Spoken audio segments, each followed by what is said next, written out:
When thinking of the Nintendo 64, two epic kart racers of legendary proportions come to mind. The ever so popular, eternally running series Mario Kart with its 64 entry, Mario Kart. and Rareware's fun and whimsical Diddy Kong Racing. Both kart racers have some pretty amazing qualities, but the debate between which one is better has been lingering on this channel since I first put out my analyzing video on Diddy Kong Racing.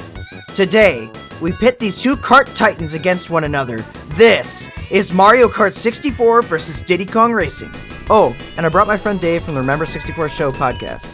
Hello, everybody. Let's do this! Per usual, we're going to be stacking up points in different categories and tally them up at the end to decide which game is the winner. Which one comes out on top? Let's find out. The first topic that comes to mind when mentioning these games is gameplay. Two very distinct and different gameplay styles. Let's start with Mario Kart 64. I don't know what to say, Dave. It's got drifting, it's got acceleration, you can hop. You can hippity hop till you don't stop. I think that is a staple of the Mario Kart series, has been from the beginning. But I would say, when it comes to gameplay, no matter what we're talking about, variety is key. And I think that's why, for me, in Diddy Kong Racing, there are 3 vehicles you can choose from. They all feel and act differently. They may not all feel great or perfect to everyone, but it is variety. And that is something that we didn't always see in 90s games or racers like this. You're right, having the variety of vehicles, that's the key factor here. I think why it's key over as much as I enjoy the story mode and enjoy the single player mode. I'll get to that in just one second, but I think the reason why the vehicles is the first thing that I wrote down for my notes about this game and about gameplay is that it also translates over to the multiplayer and the variety that you get with multiplayer. Exactly right. So just to put it in plain perspective, Mario Kart is purely a racer. You pick a cup, you race tracks until the end. There isn't a story, whereas Diddy Kong Racing has an actual story, an actual plot of the alien overlord Whizpig taking over an island. The fact that a kart racer has this adventure mode and gives you options to explore a giant hub island, it's pretty cool. And I'm so glad you brought up multiplayer. The fact that you could play different races, different vehicles, someone can be on the ground, someone can be in the sky, that is unique, and that is something special. You can throw 5,000 cc at me with Mario Kart if you want. I still think that single player mode and that, overarching story of everything is what really makes Diddy Kong Racing extra special, along with the vehicles. So for now, it sounds like point to Diddy Kong Racing.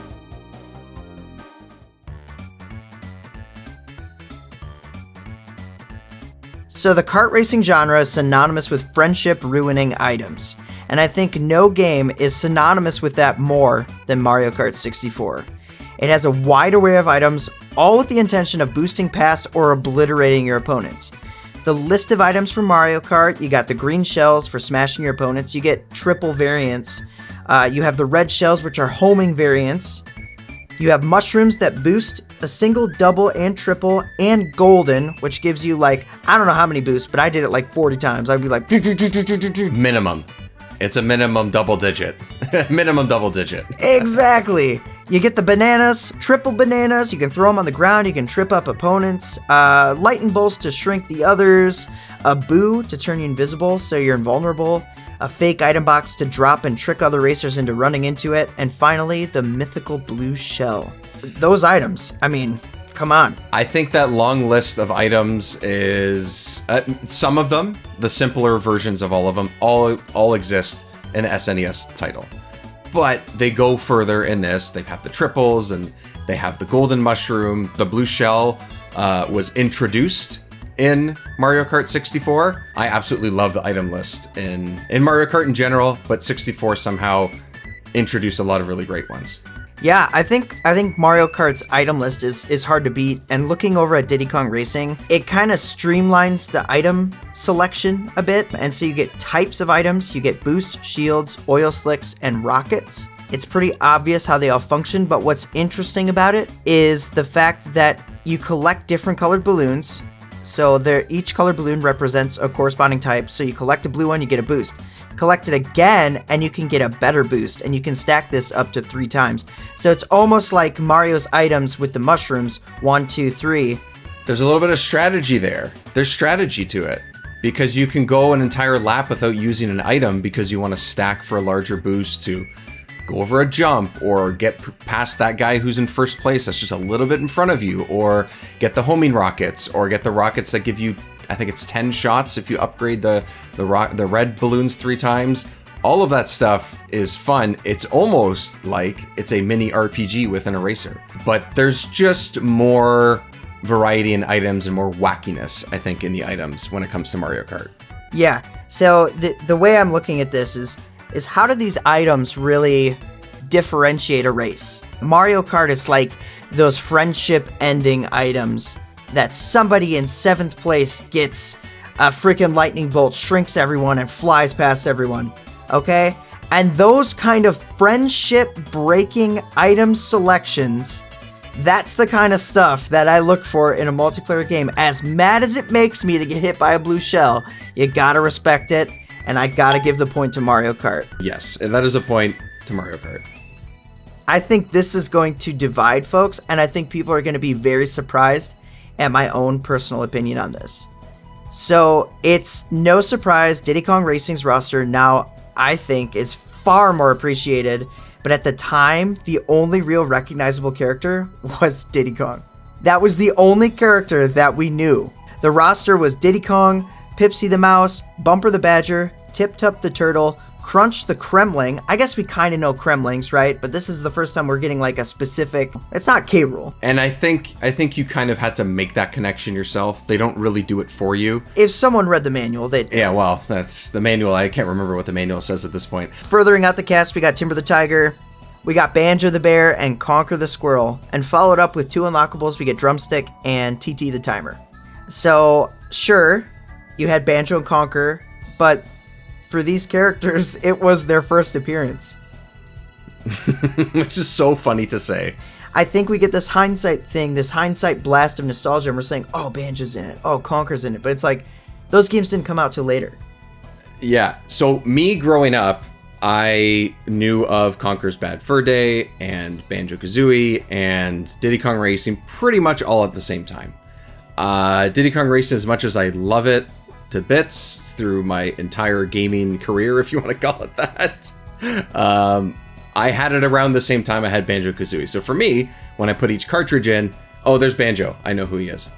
But I think, again, I should look up a thesaurus while I write my notes here for this versus, but there's still more variety in these characters than there is in Mario Kart. But there is much more history and love for the roster in Mario Kart, so it is a very tricky decision, and it is something to definitely sit here and consider. Listen, if you went back to 1997, okay? Let's say Diddy Kong Racing is just coming out, and someone holds up the roster for Mario Kart and the roster for Diddy Kong Racing, okay? And they say you can play as Pipsy the Mouse, Bumper the Badger, Tip Tup the Turtle, Crunch the Kremling. They're listing them all, right? And you're like, who? And then someone says Mario Kart, and you got Mario, Luigi, Bowser, Yoshi, Peach, Toad, Wario, and the legendary Star Warrior known as Donkey Kong. People obviously would pick the Mario Kart roster. It's not even a contest. And not only that, you get Donkey Kong over Diddy, right? I mean, that's the only real battle there. Looking at it, the one thing that I think makes Diddy Kong have an edge is the fact that you have unlockable characters. You don't have any unlockable characters in Mario Kart. I'm such a rare breed of guy. I love all things rare, but I have to put myself into that mindset of being a kid. And although I would say I did like Diddy Kong Racing better, I still think the roster is stronger in Mario Kart. And just purely looking at characters, you got the Nintendo heavy hitters, man. It's hard to deny the Mushroom Kingdom, and Donkey Kong sitting there. I don't disagree. I can completely see it. I'm just too attached to my Tip Tup, I get that. But here on Versus, we're removing the nostalgia binders and finding which one is better. And I gotta say, that roster in Mario Kart is better. Okay, point to Mario Kart. The tracks are definitely important when it comes to designing racing games, and especially kart racers. Boring tracks equal boring gameplay. It's just the way it is. Both of these games, I gotta say, have fundamentally great tracks. Each cup in Mario Kart offering totally unique one-off tracks that for the most part stand by themselves. You'll find yourself twisting and turning through some memorable set pieces. I mean, Rainbow Road. Come on. Rainbow Road. Come on. On the flip side, Diddy Kong Racing's approach is more themed based. You get into a world setting and there are multiple tracks based on that world. Also variety between crafts. For example, going on water tracks, you use the hovercraft. Going through a volcano, you use an airplane. If you think of it as like standalone tracks, Mario Kart would win. They also have the history and everything to back up, but if you think of it as like one cohesive racer, Diddy Kong's seems more unified. So I don't know. What do you think? What do you think about this?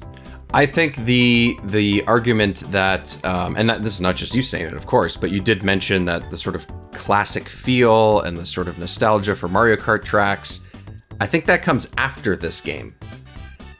Because there are some tracks in this that are iconic. I think this version of Rainbow Road is excellent. But I do think there's also a few tracks on this game that are not very good and should not have been remade in any other games, because I just think they're sloppy and kind of ugly and the mechanics aren't great. Sadly, I don't really enjoy the Donkey Kong track. I think the reintroductions of those and how they've tweaked it over time has improved it, but as is, it's kind of bland and boring in my opinion.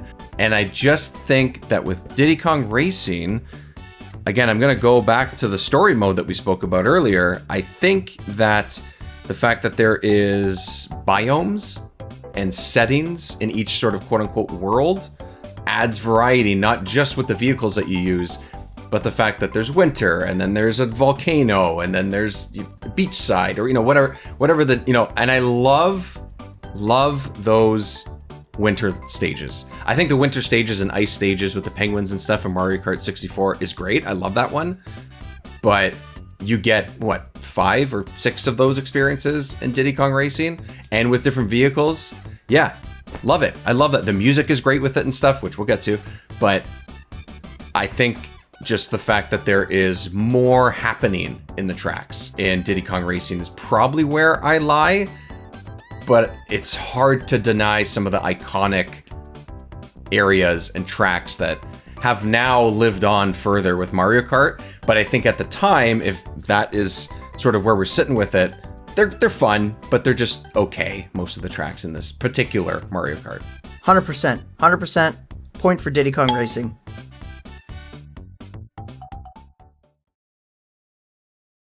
When you think of Diddy Kong Racing, you think of that initial theme, that dun da dun da da da da da dun, and it's fantastic. I can think of a few banger tracks from that game, but like at the same time, I can think of the opening to Mario Kart. Dun. One note apparently in my head. Welcome to Mario Kart. Like it's got this very distinct like. That is a great bite though. Like that is a really great intro when you press start. I love that Mario cue. It's great. Exactly. And it's got, because I'm not just talking about the music here, I'm also talking about the sound design. And that's yes. A piece of it, right? And just the fact that all these tracks, all these individual tracks, like a lot of them have, like I can think of the initial getting up to the start. Beep, yep. beep. It's iconic. Those are excellent in every Mario Kart game. It doesn't matter what version it is. That is like, it's right there. It's in your head. Before it even happens, you can hear it. Like Rainbow Road has a great music track, right?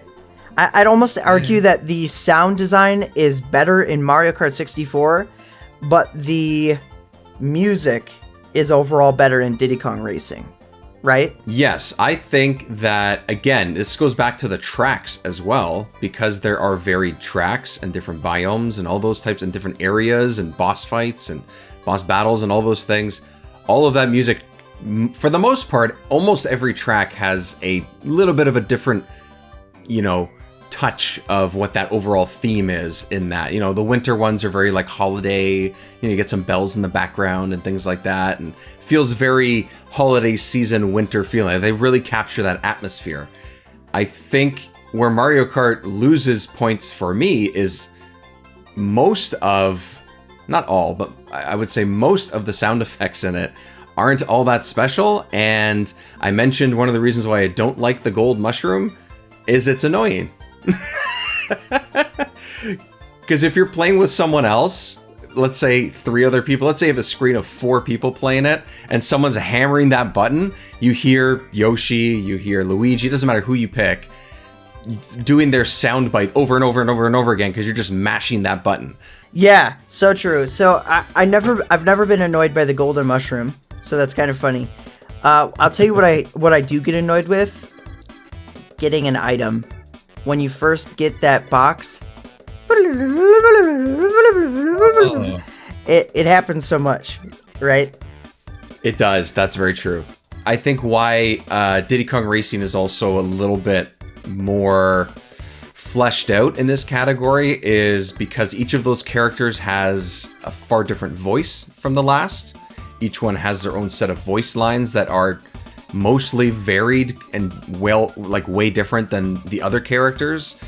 Everyone sounds a little bit more unique, I think. And sure, you're going to hear the same thing over and over again. That's any racing game, especially in this era of games. But I'd much rather listen to Diddy and then Bumper and then Banjo. You know, if I switch up my racers and stuff, then I don't know, Mario 17 times in the last 5 minutes. And to further the point, more voice acting in Diddy Kong Racing. I love that they actually had dialogue and things, and like the bosses would actually talk to you once you beat them, and you'd be like, right. Thank you for racing me. It was a good match, or something like that. Yeah, you must beat me to get the get to the next stage, or yeah, they always have that sort of voice, that deep. I guess they're a boss, so they have to have deep voices. I don't know. That's one thing I always notice in a game on an N64 when it has full voice acting. I'm just like, okay, this takes it up another level because I'm never expecting it. So it's pretty cool. But yes. All right, point to Diddy Kong Racing. And so you just pool all those points together in one giant thing, and you'll find, when it comes down to it, the master of karts on the 64 is Diddy Kong Racing. People need to stop arguing the other way. I heard someone else bring up Mickey Speedway USA today. I'm like, nope, that's that's not up there. It's good. It's fine. These are the titans. Diddy Kong, Mario Kart. Diddy Kong wins. That's the way it is.